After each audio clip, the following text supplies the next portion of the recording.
সে কখনোই বুঝতে চায়নি আমার মনের কথা, আমি কি বলতে চাই, আমি কি চাই, আমি কখন কোনটা করলে ভালোবাসবো বা কিছু। কখনোই তার মনে আক্ষেপ হয়নি যে আমি যার সাথে সংসার করছি তার মনের খবর রাখা আমার দায়িত্ব, কর্তব্য। আসলে আমার তার কাছে কোনোদিনও খুব বড় কিছু আবদার নেই। আমি কখনোই বলিনি যে আমাকে সোনাদানা বানিয়ে দাও, আমাকে বড় বড় ওই জিনিসটা কিনে দাও, বা ওই জিনিসটা কিনলে আমি খুশি হব। কখনোই ভাবিনি।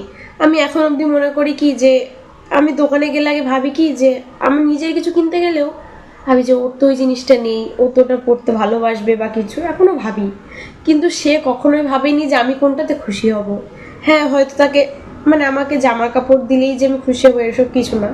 অনেক সময় হয় না যে আমারও কিছু ইচ্ছা করে, এই যে আমি বিয়ে করেছি, আমারও ইচ্ছে হতে পারে যে না আমি তার সাথে একটু সময় কাটাই, সে আমার সাথে একটু কথা বলুক, আমি কি চাইছি সেটা একটু শুনুক। মানুষ হয় না একে অপরের পাগলামিগুলো সহ্য করে, দুজন দুজনে কি করতে ভালোবাসে সেগুলো জিজ্ঞাসা করে। আমার সাথে সে কোনোদিনই বিয়ের পরই একটু সময় দিয়ে কথা বলেনি যে আমি কি চাই বা ও কোনটা ভালোবাসে সেটা আমি জানবো, বা আমি কোনটা ভালোবাসি সেটাও জানবে। ওর এগুলোতে কোনো ইয়ে নেই। আসলে একসাথে সংসার করলেই হয় না, দুজন দুজনকে বোঝার দরকার আছে।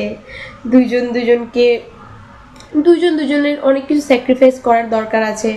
আসলে আমরা সারা জীবন সব কিছু স্যাক্রিফাইস করেই যাই মেয়েরা, শুধু মেয়েরা করি না, ছেলেরাও করে।